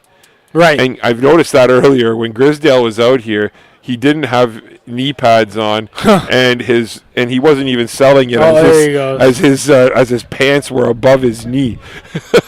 Some guys just hate wearing the equipment, man. So I'm a little surprised that it took that long to bust him on that, but they'll have to fix that for his equipment. It's never the linemen, eh? It's always the receivers and the running backs and the quarterbacks that have the equipment issues. Yeah. So Drew Albury will come in for Grisdale. And it'll be a repeat second down. You don't want to take that penalty. It's going to cost your team more than a few yards. Yeah, so it'll be second down and 16. Sabercats come out with Melchiori lined up in the slot, so it'll be quads left. And they motion to the right. And there's a little hitch pass to Aubrey, and he drops it. Oh, no. And they called that a fumble. And that looks like that's the second time. And that's going to be picked up again by Colto. From this angle, it definitely looked like a forward pass. But regardless, great play, heads-up play by the Knights to pick it up and be smart about it and not give up on the play. Wow, and that happened against Sudbury as well. Hold on a second. It wasn't Sudbury. It was against York in the U18 game where it was a forward pass and it wasn't called and it ended up being a touchdown. So it's unfortunate for the Sabercats for sure. So it was not a forward pass. So the fumble was picked up by the Knights. By Clarington. It's 1st and 10 Clarington from their own 54-yard line. Yeah, that's not the best for the Sabercats, but here we go. Oh, and there's a fumble there. Fumble line. Johnny on the spot. Evan Boville able to just pick it up. Ball don't lie. I was just about to say that. Yeah. That's awesome. That's how you know. That's how you know. Boville has had a quiet game here so far today. I finally get to say his name because he fell on the ball, so that was a heads-up play by him to be there. That's exactly what you got to do. Heads-up play, you're right. Like exactly what Wanch did. The ball falls at your feet, just get on it. Yeah. No excuses whatsoever to let something like that go away. And the Sabercats are 2 for 3 on drop balls so far. So here comes Hayes now. Looks like Grisdale has the issue dealt with, hopefully, as they put tape down there. But they ran that play. So, Albury, who hasn't been in the game all day, we'll talk about that here in a sec, because this looks like almost like the same setup. Exactly, yeah. And they're going to throw the slip screen, and he stepped out. Yeah, he did step out. Yeah, and he put his hands up. That was a late whistle. Yeah, it was. But you could see the Sabercats setting that up, right? You knew the slip screen was coming, and they went right back to it right afterwards. But again, going back, I was a little surprised. Drew Albury's been on the sidelines the whole game, and they decided, first play he comes out, they throw him that pass, right? Yeah, it's interesting. And I think they probably would have wished Grisdale was out there for that, because could have been a big play. And it's going to be quads left again here for the Knights with 2:10 to play in the half. Hayes takes it. He hands it off to Brock. And Drayton Brock with a run there, and another nice play by Alex Truelove. Yeah, that was good right there. Nice clean tackle, wrapped him up. And 2nd down and 7. Gain of 3 on the play. Sabercats are looking to the bench for the call. Coach Knott calls in the play. Hayes has 3 receivers to his right. Everyone's motioning to the right. And there's a little trick play there. And he's wide. Oh, my goodness. With the touchdown as Zane Murdoch comes out. And Zane Murdoch, the backup quarterback, they line him up at slot, give it to him, and he throws a touchdown pass right at his first play. That's something you practice when you got 10 minutes left in practice, and you're like, what the heck, we're up 22, let's try it out. So that's just awesome, man. Yeah, that was beautiful. Great play, great throw there. Nice catch by Rive. Yeah, Rive, all credit to him because he was wide open. He had to make the easy catch, and he did. Cochemilio on to attempt the extra point. And the extra point is good, I believe. So with 1:41 to play, the Sabercats holding on to a 29-0 lead here. The only thing you would say, the only thing I would question is, that's a play you haven't shown yet this year. Yeah. Is that a play you'd want to show up this much with this much time left in the quarter, right? Is that a play that you like to save for later on in the season and don't necessarily put that on tape yet, right? Yeah, now that you think about that, now that teams will be watching for that and when they're in that kind of situation. But it was a fun little play, got the crowd into it for sure. Absolutely. $1:41 left to go in the second half. Of course, if we do get to the 35-point mark, then it will be run time, so we will monitor for that. It is. I originally thought it was 25 because being from Thunder Bay, the Manitoba rule is 25, so it's a little interesting. That it is 25, really, eh? Yeah, it's 25, which seems a little low. Oh, right? It does, absolutely. Or maybe it's 28. It's one or the other. Yeah. So Cochemilio on to kick off here for the Cats. Last time he did a short kick, it didn't go so well, so we'll see if he decides to boot this one deep or if they're going to attempt another short kick. I think he should boot it deep, 100%. It's just fun to watch him kick as far as he can. And Cochemilio again with another short kick right to Birch. Oh, and that could be trouble. That could be real trouble as the Sabercats jumped right over it. And I think Birch ended up grabbing it. That was Birch. Yeah. My goodness. One of the Sabercats was right there. But he couldn't come up with the ball. What a play there. And nice kick again. And just to remind me very quickly on air here, Tony, did the Sabercats, they kicked the ball to start the game, correct? Yes. Okay, so that gives Steve Knott a lot of room to play with offensively going to the second half, knowing he's going to get the ball back. He can say, take a rest, boys, and maybe put some new guys out there. I say probably play Perot Didier a bit more. Send a couple up here for us. And maybe we'll see some of the guys who don't get to play too much get in the game, or some of the backups, which would be nice. But here's Vale. Vale takes it. Vale looks. And Vale pressured again by Wanch. And Aiden Wanch continues his monstrous first half. He's cooking. With another sack. Right now, it would take a lot for me to say he's not player of the game. That's how he's playing right now. Of course, being impartial, I did play defensive end for a little bit, but it is nice to see a guy on the end or in the defensive line just make so much happen, man. The linemen are so underappreciated in the sport. It's awesome to see. Again, we'd like to thank you for watching our coverage of OSFL AA football. If you like this video, please make sure to subscribe below for more help to support Sault Sports TV. We thank everybody for tuning in and chiming in. We do owe an apology to the Clarington Knights stud defensive player here. We've been calling him Zach Colto all game. It turns out his name is Zach Colton, so that makes a little more sense and makes it a little easier to say too. Yeah. So we want to make sure we get that right because he has had a monster game and he is a heck of a football player for this Knights team, and kind of look forward to seeing his career progress as he gets a little bit older if he's playing at this level now. Absolutely, yeah. He's a monster. He's quick. He's not the biggest guy on the field, but he makes up for it in his speed and his strength. And here we go, second and very long, all the way from White River. So here's Vale. Again, second down and a country mile, as they say. Speaking of White River, and Vale airs it out, and great defense there. Nice play. Airs it out to Taylor Rutherford. Rutherford was the intended receiver. Logan Lajanen on the coverage yet again. That's going to set up third and long. So it'll be third and really long here. We'll see what Clarington decides to do. You know, I'm a huge proponent for taking safeties in these situations.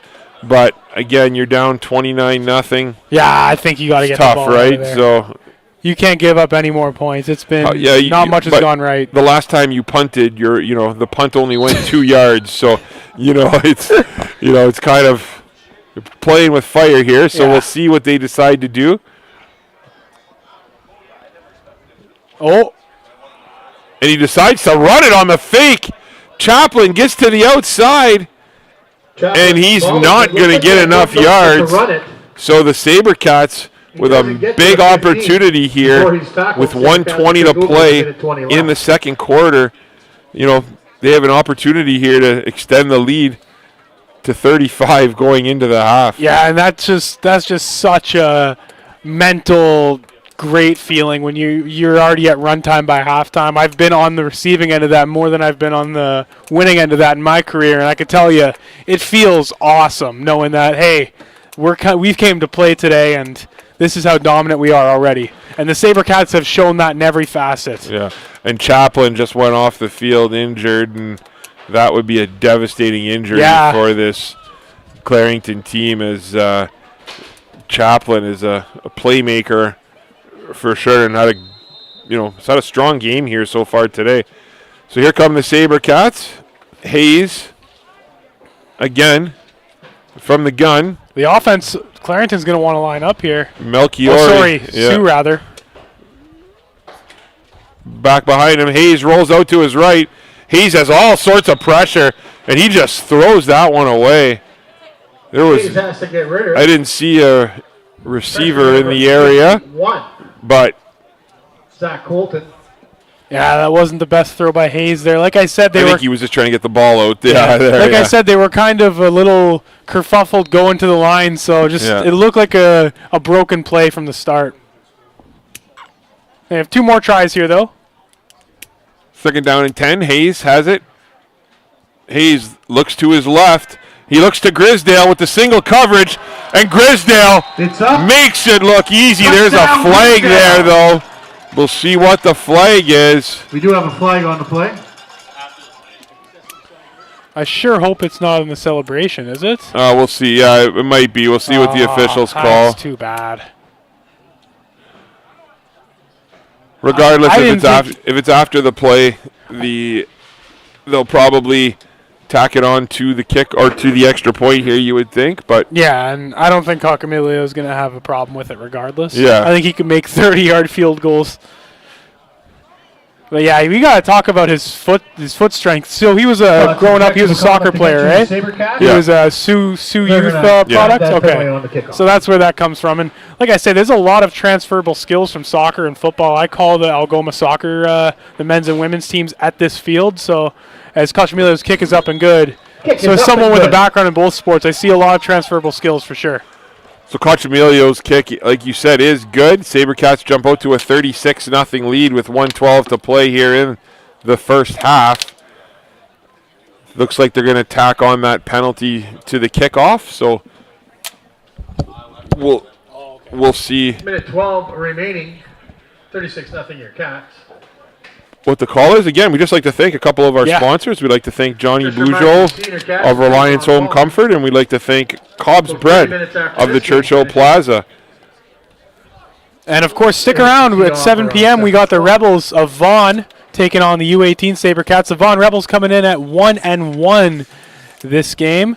And players to watch are number 1, Jaden Trudeau. You're going to want to watch him. He is a fantastic university level receiver, and he's going to have a lot. I think he's going to have a lot of people talking to him during this season and after this season. And we're definitely going to love to see where he goes with his football career. He's just a special talent. I thought Vaughan was 1-0. Did I?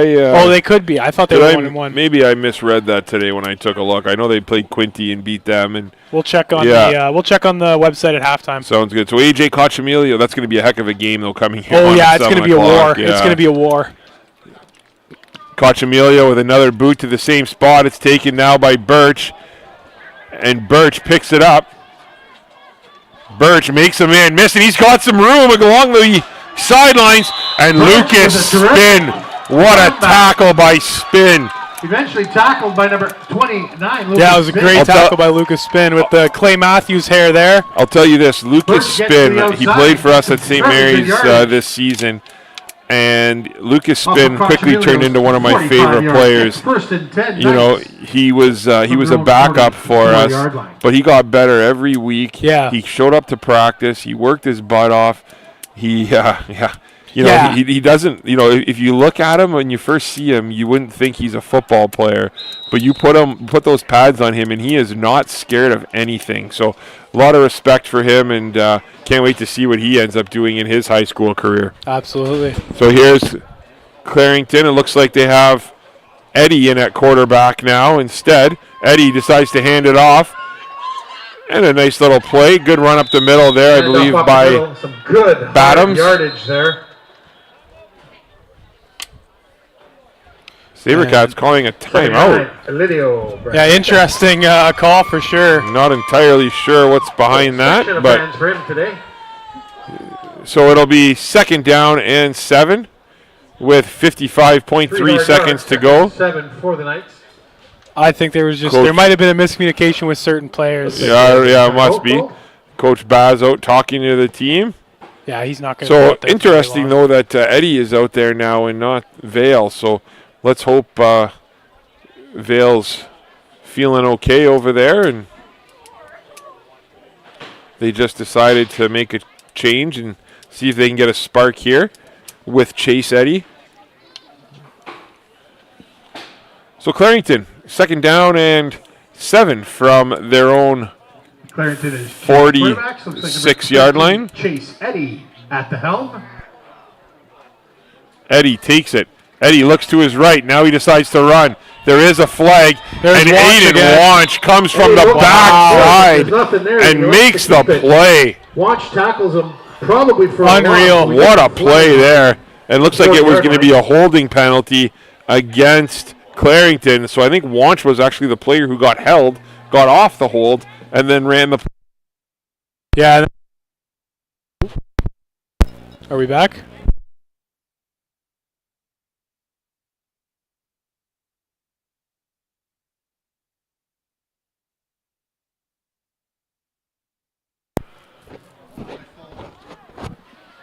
So that's a hold against Clarington. 10-yard penalty. Repeat. 2nd down.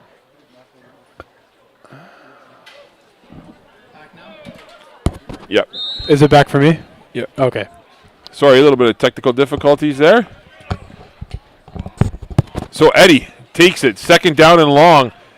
And Eddie just tucks it and runs. And he's got a big hole up the middle.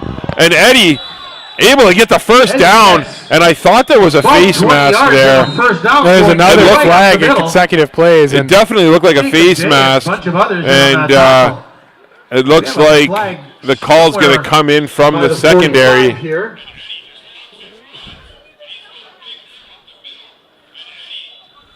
So it'll be a 15-yard penalty against Face back. the Face Sabercats. mask on the Cats, and that'll back them up 15 yards. So it'll be first Still down. wow. And here's an opportunity if Clarington wants to First get and some 10, morale back and Yeah. possibly make an improbable comeback. You got to score here, I think.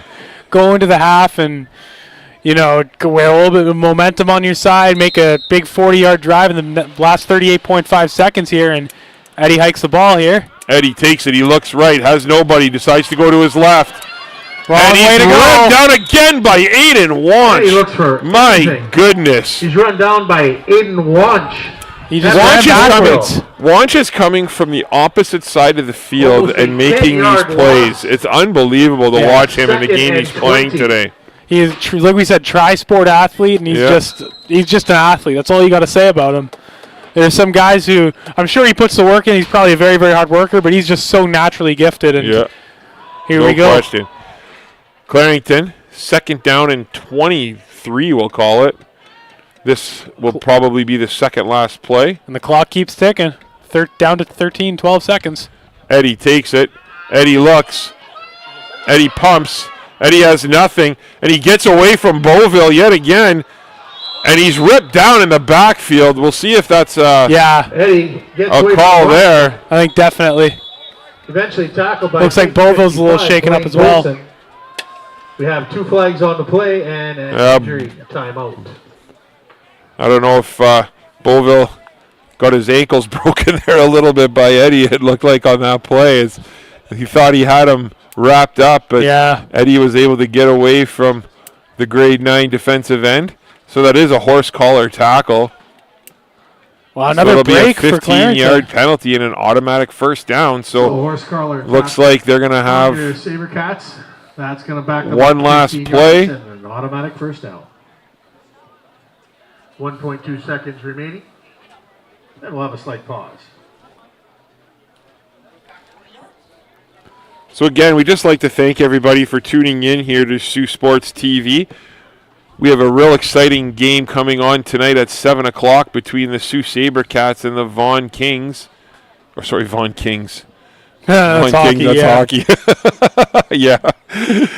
So, my bad.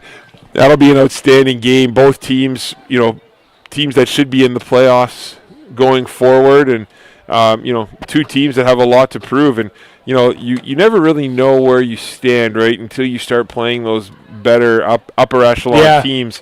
And, the Sabercats have proven to be one of the, cream of the crop teams here in this division. Yeah, they absolutely are. And, Vaughan has a long-standing, proud tradition of being a heck of a football team, too, and a great program out of there. So, I can't wait for tonight's game. It's going to be great. Yeah, it's going to be a bloodbath, and hopefully it's a little bit more competitive than this one. This one hasn't really, unfortunately, hasn't had the competitive edge that we've wanted to going into it. I think Clarington, they might be shorthanded a couple guys, and, they're coming into this one winless, and they're coming in as a heavy underdog. So it's tough for them, but, 36-0 at halftime is not an easy way to. That's right. Easy way to play.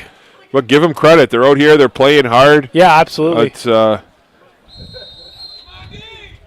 And here we go. Eddie again. Eddie takes the snap. Eddie looks. Eddie keeps looking.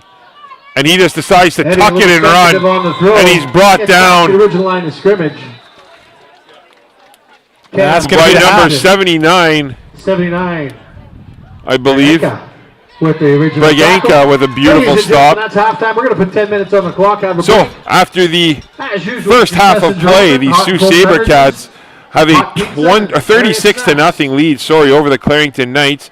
I'm Tony Bonifero, joined alongside John Ostrowski, Chris Carr on a chair, and Jay Houselander in studio. We'll be back in about 10 minutes' time for second half action here from Superior Heights in Sault Ste. Marie. This charger thing doesn't even work.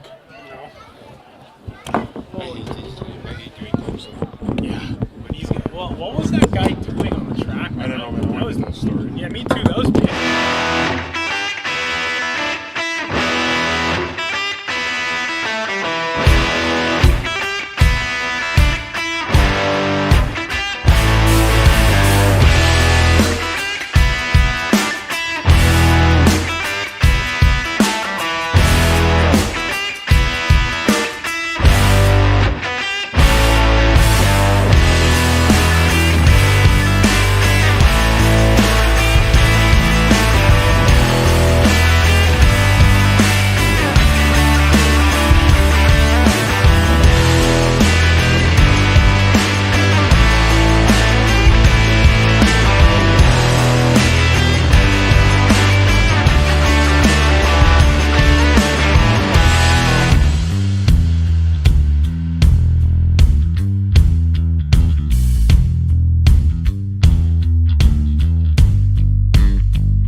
Only Algoma, though. Sioux College is fine. Because it's a technical school. They actually have to learn skills and not talk about crap. Anyways.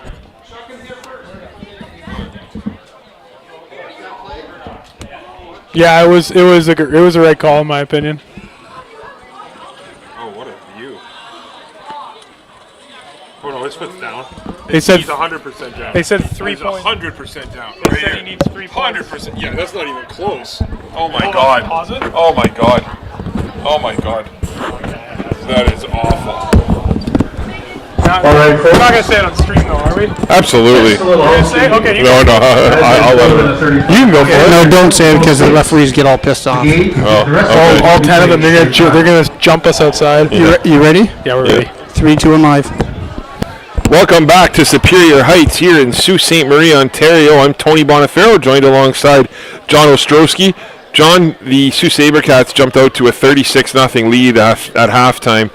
You know, just talk about your thoughts on the first half, kind of what we saw, and what does Clarington need to do in the second half? I think this is Sue saying we're here and we're ready to dominate the OSFL. This is a message to the rest of the league. 36 points at halftime, and they don't even look like they've broken a sweat, the Sabercats. And just guys like Perot Didier, Melchiori, the entire offensive line, Logan Frost, LaPera, Connell Smith, he's been awesome. Like, you want to shout out absolutely everybody as they try a little bit of a modified squib kick there. It goes right to number 54. That's Tyler Cady. Tyler Cady pulls it up off the edge.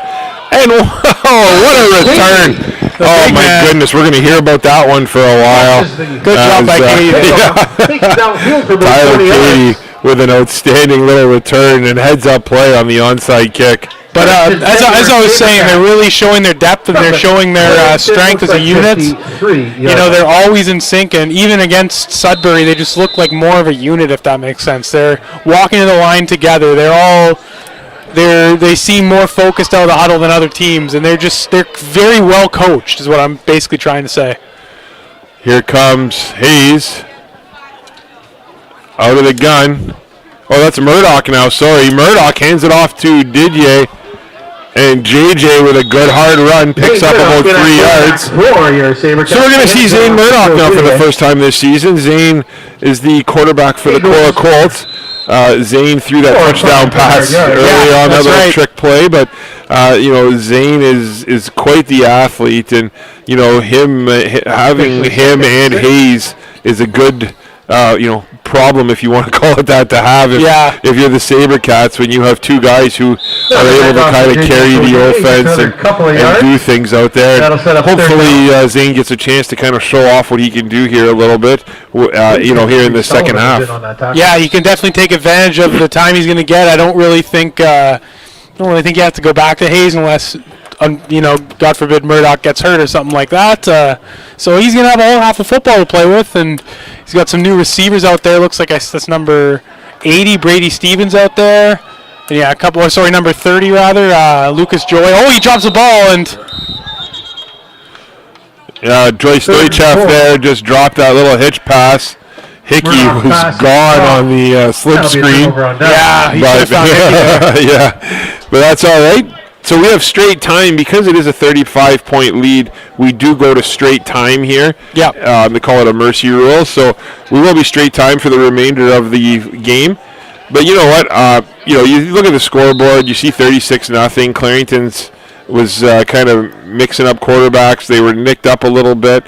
And, nice to see them come back out here. Yeah. And we got Vale back at the QB position, and Vale takes the handoff. He takes the snap, and he hands it off to Bottoms. A nice hard run, picks up 8 yards. That's a nice run. That's a run by Bottoms. Yeah, good, solid, positive play here for Clarington, and that's all you can ask for. So we got second down and 3. Down by 54, Tyler Cady and a couple of his teammates. Tyler Cady continues his strong game with another tackle. Yeah, he's had one heck of a game on offensively and defensively, I guess you could say, with that little 15-yard return. But, he's a stud defensively. In at quarterback is Vale still. Vale takes the snap. I keep saying handoff for some reason. And nice job by the interior of the Sabercats defensive line. There's Katie again. Yeah, they tried to run up the middle there with Graham Potter, I believe, but Katie with another big stop. So it'll be third down. On the tackle. And I will call it 1.5 yards here. 3rd and 2 for we'll see what they can do. Vale. Right at midfield. Vale lines up with 3 receivers lined up to his left. Birch motions to his right. And there's a handoff to his right. And Bottoms is taken down by Joshua LaPara. Makes the initial contact. And what a job by LaPara. Looks like they took Wanch out of the game. And Josh comes in and makes a play. And that's all you can ask for. That's what you want. So with 8:10 to go and the clock ticking, the Sault Sabercats will take over 1st down and 10 from Cats will take over Clarington 54-yard line. Yeah, that was a great play by LaPara there. Just do exactly what Wanch did, blow it up in the backfield, and it was 3rd and about 2, and it won't matter because the offense for the Sabercats will be on, and that'll be a flag. Yeah, that'll be a false start on the offense. 94 Bonnet. I thought it was on 94. Okay. Looked like Logan Frost jumped out of his stance there. Oh, yeah, you're right. Yeah. That's 5-yard 1st and 15 now for the Sabercats. And Logan's had a big game today for this team. He's really played well. He's a excellent football player, and he's one of the bigger boys out there too, so playing the tackle spot. And he's got a tough job against this D-line. As Murdoch takes it, he rolls to his right. He looks, he's got an open man. And what a play by number 14, Bajona. He just knocked that down, and he almost intercepted that pass. Looks like 87, Braden McLeod. Wow. Braden McLeod was open on that flag or corner route, but for the Knights, you'd like to see Murdoch put a little more air under that one, and that would have been 6 easy. So 2nd down and 15. Absolutely, and unfortunate for the receiver there, but he'll get another chance. Here we go, 2nd and 15 for the Sabercats. Trips right as they motion to the left. And we got a timeout call here. Sabercats have called the timeout. By the Sabercats. Looks like as soon as that motion happened, that wasn't what Coach Hayes wanted, so he quickly jumped in and called the timeout with 6:26 to play. The clock does stop on timeouts and injuries. And now that we have a quick break in the action, thank you very much to our sponsors, Cobb's Bread, Churchill Plaza, Jonathan Bujold of Reliance Home Comfort, and True House Sports Radio. Thank you very much for supporting Algoma Minor Sport. Yeah, we've been blessed here, over the last couple of years, John, with these two teams, the two Sabercats teams that we do have. Football in this city is a pretty big deal, right? Yeah. And people here really love football.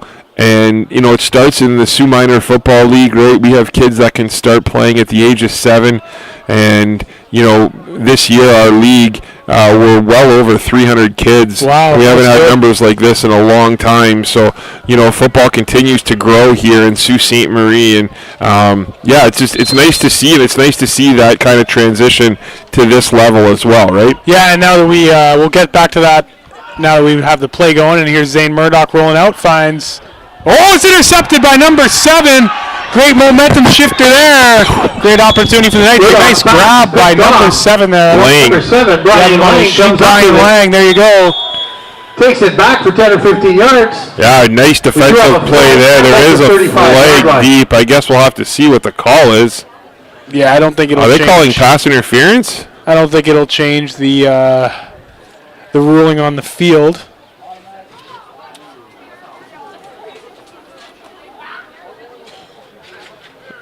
Wow, pass interference on the defense.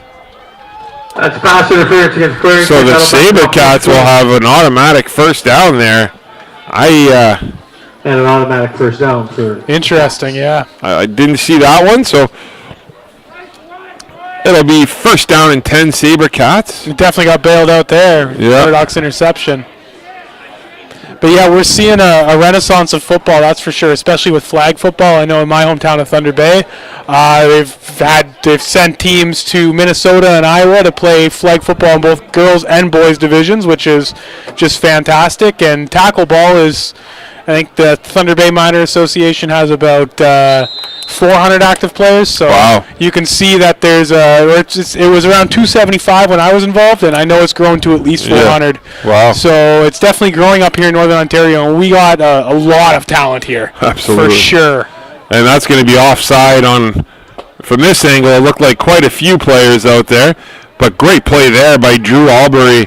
Makes an outstanding catch, jumps and makes the catch, and then drags about 3 or 4 guys downfield with him. So nice job there by Albury, but I believe we're going to have an offside call on the Sabercats. We'll see what the official calls here, as it looks like they're backing up, so it is offside on the Sabercats. Then negate the play. So that's unfortunate for Albury. Yeah, it'll be 2nd and 15 now for the Sabercats. First and 15. Oh, sorry, 1st and 15 for the Sabercats. We'll replay that down, so it'll be first down. 4 minutes left to go in the third quarter, rather. And here we go. Murdoch takes it, he fakes, and he looks for that slip screen. Good decision by Murdoch. And he ends up throwing it to Albury. You know, I like to see that by Murdoch, right? Yeah. So that was supposed to be the fake. He was supposed to air it out deep, but Clarington was sitting back waiting for that, and he had nowhere to throw the ball. So Murdoch wisely comes off of his main read and goes back to Albury. And, you know, it was a pickup of only about 2 or 3 yards, but better than an interception. And that's a heady play there by the young quarterback. Absolutely. Murdoch now takes it. Murdoch rolls to his right. Murdoch looks, and he decides to tuck it and run. And that's one thing he can do really well. Oh, he got the first Murdoch down. gets the first down. Wow. Good hard runner. The first down. Wow. Zane Murdoch is a multi-sport athlete. He is an outstanding basketball player, you know, at the provincial level. And multi-sport athlete for sure. Basketball, I know he takes extremely seriously and absolutely loves. So you could see some of those skills transition over here to the football field, and especially there when he was running. So here's Murdoch again. 3 receivers lined up to his left, 2 to his right. They decide to hand it off up the middle. And JJ is tackled hard again by Colton. 51, Zach Colton with the tackle. And JJ is grabbing that knee. Gideon with a short gain, hit right at the line of scrimmage. We do have an injury timeout. Yeah, we'll take a quick break. Hopefully that's not too serious on JJ. And we'll be back in a few minutes' time from Superior Heights here in Sault Ste. Marie.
JJ's being helped off the field, which is good to see. So the Sabercats will take over 2nd down and 10 here from the Clarington 29-yard line. Murdoch takes it, fakes the pitch, and he throws to a wide open number 77, Lucas Cruikshank, and he's able to fall all the way down inside the 5-yard line, I believe. Looks like Lucas Cruikshank. He's wide open. Cruikshank had no one within about 15 yards of him. Nice play design there by the Sabercats. And 1st and goal for the Sabercats could extend their lead here. Murdoch takes the ball, and he hands it off to Parker Hickey, and Parker Hickey, he gets in for the touchdown. Nice, great way to fight off the first defender and keep it pushing. Great play there by Parker Hickey as he's able to take the sweep and score. Absolutely. Hickey, another grade 9 athlete from St. Mary's College here in Sault Ste. Marie. Looks like Clarington has a player down. So we'll have to wait here for the extra point attempt.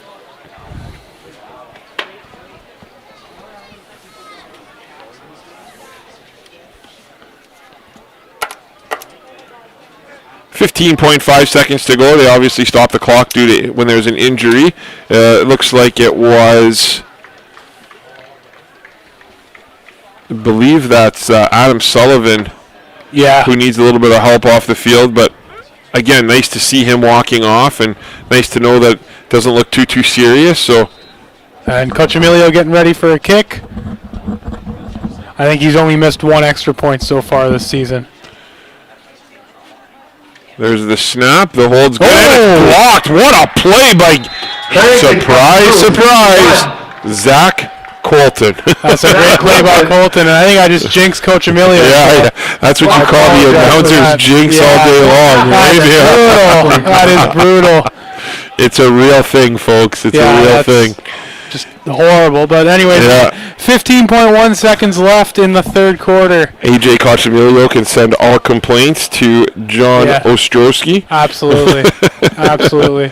That's, you know what, good for Colton though. That's he got in there quick, man. He's able to beat the offensive line, step quicker than them, and you know, a little bit of a morale booster there. Yeah, you know what, in games like this, right, that are blowouts, a lot of times you'll see guys just kind of go through the motions, right, try and get out of here safe, get out of here healthy. Yeah. And this Clarington team has continued to play, and especially their D-line and linebackers, and Zach Colton has been go all over the field here today. It's been impressive to see and to watch him still out there playing with that sort of effort. It's tough not to like, right? Yeah, it is, yeah. It's a bit of a competitive edge to the game, and you can't say that for many 42-point games, so it's nice to see. Here's AJ Cochemilio yet again. Cochemilio decides to line up, and looks like he's going to kick it short again to one of the... Till about the 30. No, they let him boot it this time, which is good decision. Stay in bounds, though. It did stay in bounds. It's taken by Taylor Rutherford. Rutherford breaks some tackles and goes hard up the sidelines, and he gets all the way past midfield. Was hauled in by Taylor Rutherford. I'll tell you what, John, when he did that, I originally thought it was the wrong decision because that ball looked like it was going to roll out of bounds. Yeah. And if that ball rolls out of bounds, that would have been a penalty. But Taylor Rutherford decides to pick it up, and he returns it 50 yards to the Sabercats' 53-yard line. That's something that the Sabercats, I think, are going to watch. If they have anything to take from this game, I think they got to watch their kickoff defense, because that's twice now that the Clarington Knights have gotten a 30-plus yard return. No question. That is the area that, you're right. Every coach wants to look at a game and see where can we get better. Yeah. And it's sometimes tough to do in games like this.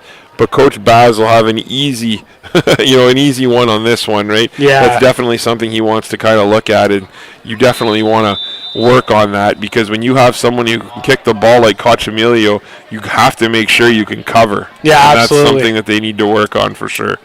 So here's Vale again in shotgun. Vale takes the snap, and there's a handoff. Nice little ball to the right side, and a good solid run by number 23, Graham Potter. He picks up about 7 yards. 23. So it'll be Graham Potter with a nice little third run. down and 3.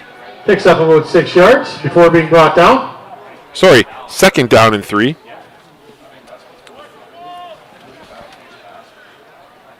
Clarington lines up, shotgun.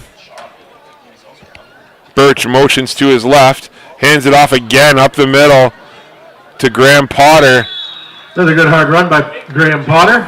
And that's going to be real close to the first down. They are going to give him the first down. So that's first down for the Clarington Knights. Oh, but it looks like they have a man down. Tackle. We do have an injury timeout.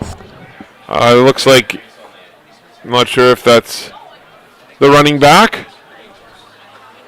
But we'll be back in about 60 seconds. Oh, never mind. We're not going anywhere as Potter pops right back up, Graham Potter. So he will have to go off for 3 plays, but looks like he might have been just hurt, not injured. Nice to see him jog off the field as he's had a good game here today again for the Clarington Knights. So Vale out of gun.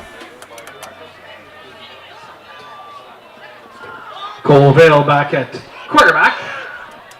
Vale takes it. There's a quick flag. And they're throwing the flag route on the outside, and that was intended for 18 Weston Fox. Incomplete. We'll see what the flag is here, though. Fox in the area also, but we do have a flag as soon as the ball is snapped. Yeah, not sure what the flag could be. I assume an offside or something along those lines. But we will see.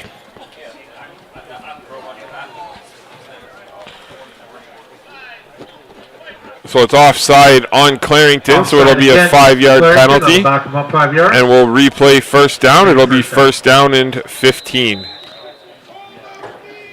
Vale back at the quarterback spot.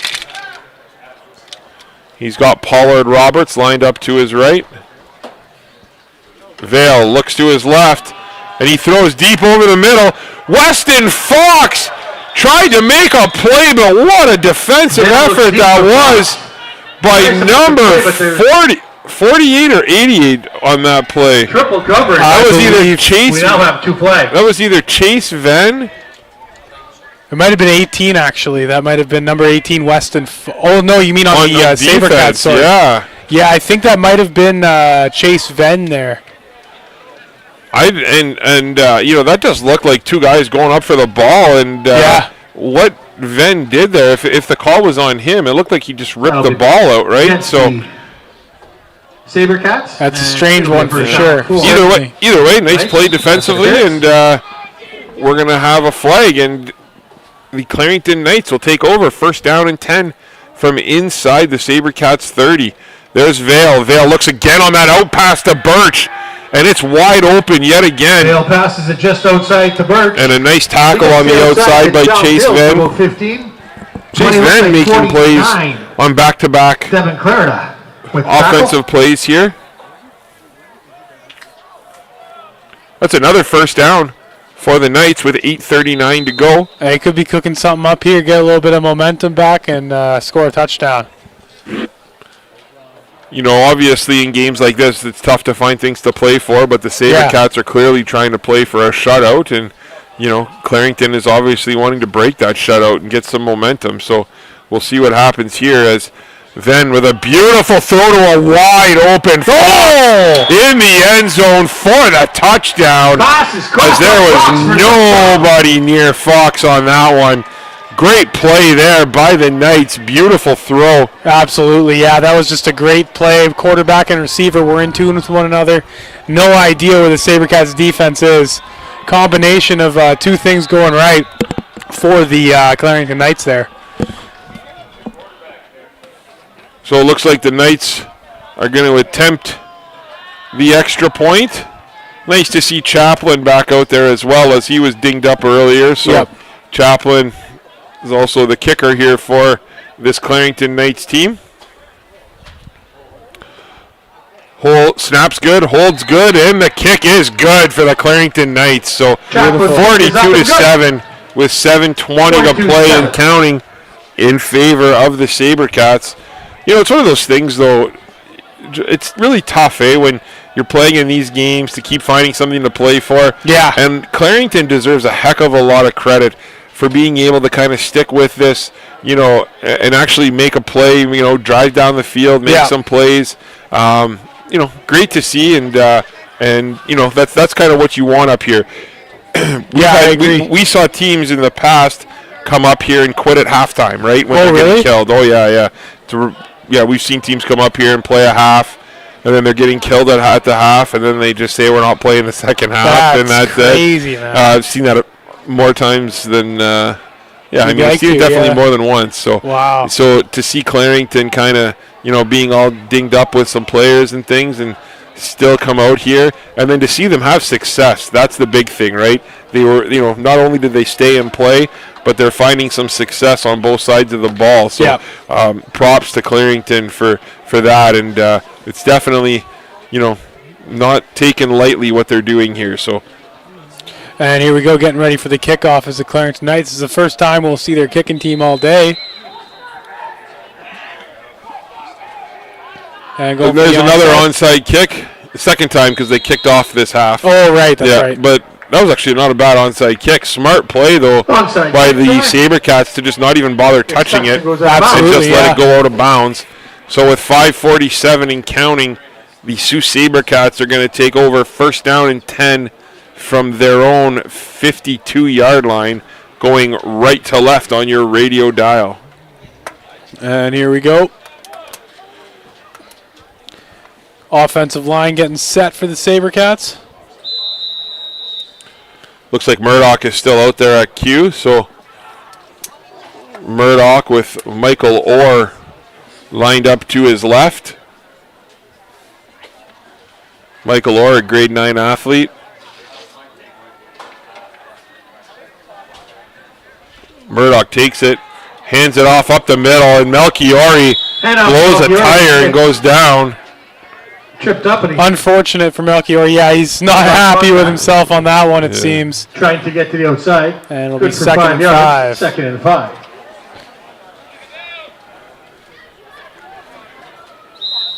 Murdoch, again, from the gun. To the right.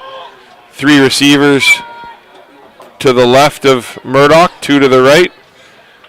And there's another handoff to Melchiori, and Melchiori just takes it up the middle for a short gain.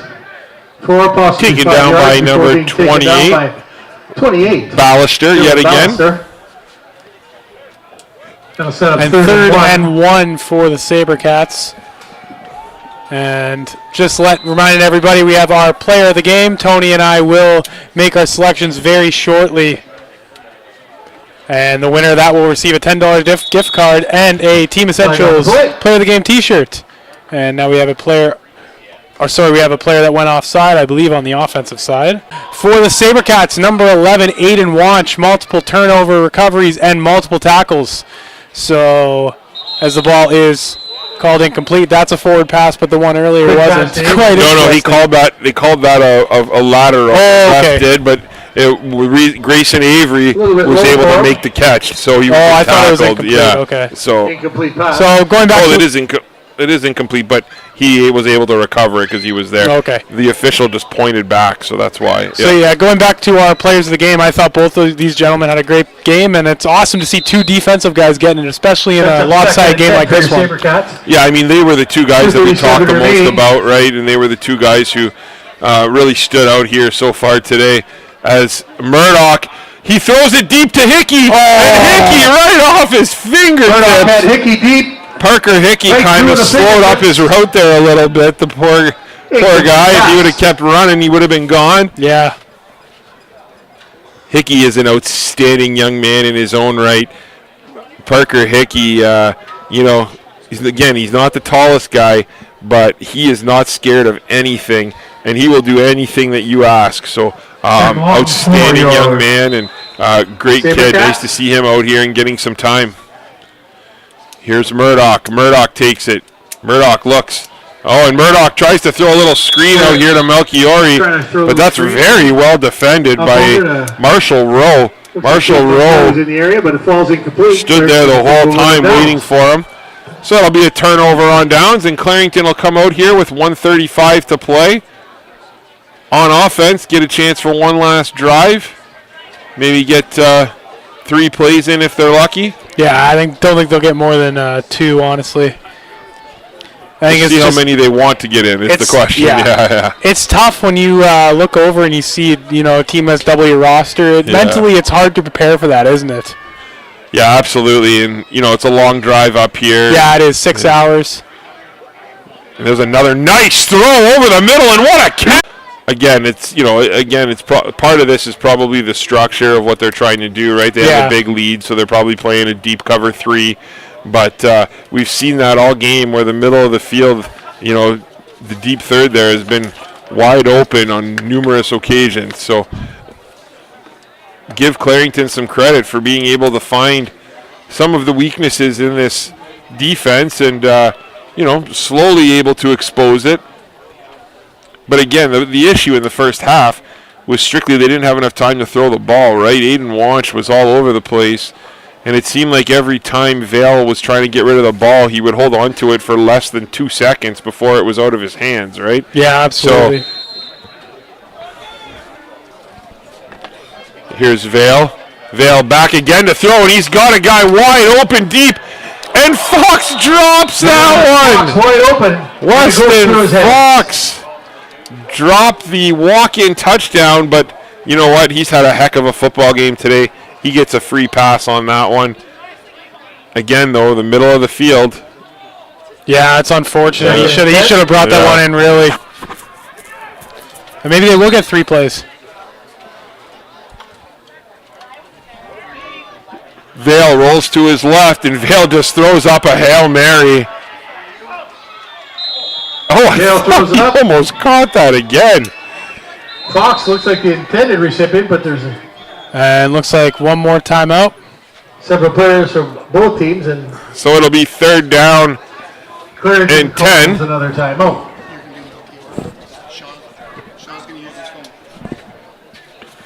So 3rd down and 10.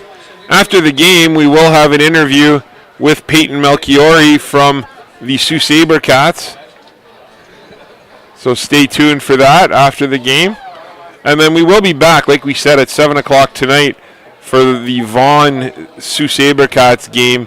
And that's going to be a doozy. The Vaughan Rebels come in here, hot. And, what Vaughan does really well is they do a lot. They try and stop the run, right? They oversell, overplay the run, and make you beat them through the air. Yeah. And, the Sabercats wide receivers are pretty darn good, and they have an outstanding quarterback and arguably the best running back in the league by a mile. The seniors with Gazzetti. There's another pass to Birch, and Birch makes the catch, and they get the first down. Well, I think middle of the field yet again. Wesley Tate. Talking about Gazzetti, I think it's hard to say he's not the best athlete in the OSFL. Talking about just an athlete. Oh, yeah, he ran a 10.67 100-meter dash. That's unbelievable. But anyways, last play of the ball game here. Quarterback drops back. Vale airs it out to Weston, and what a play by number 44, I believe. There's a flag. David Belanger. Flag down low here. And you know what? You hate to see those calls this late in the game. Because the game can't end on a penalty unless it's against the offense. Well, they might just say, let's just call it as well. And it could be offensive offside, what we're hearing. So we'll see. We will have unsportsmanlike conduct against the Sabercats. unnecessary roughness, sorry, and also against Clarington. And they'll get one more play. So we're going to replay the down. That's offsetting penalties, and they're going to replay the down. Yeah, it's pretty interesting. They're going for the last play here, but we will get about a 50-minute break before that big senior matchup. Yeah, we'll be back at 7 o'clock. Quick dinner break. I'll probably find something to eat because I'm starving. But here we go. Last play of the ball game. Vale takes it. Vale looks. He looks to Weston again. And just out of his reach. What an outstanding effort. So the Sault Sabercats will get out of here with a 42-7 victory over the Clarington Knights. I'm Tony Bonifero, joined alongside John Ostrowski, Chris Carr on a chair, Shaw and Jay Houselander in studio. We thank you so much for tuning in, and we'll be back with Game 2 action here from Superior Heights and Sault Ste. Marie at 7 o'clock. Have a great night, folks. If you're not sticking around with us, we wish you a very good day and a happy weekend. Cash only down there, right? Guaranteed. We're going to go to Nova and get some fries or something. Oh, man. And we'll be back in just under an hour.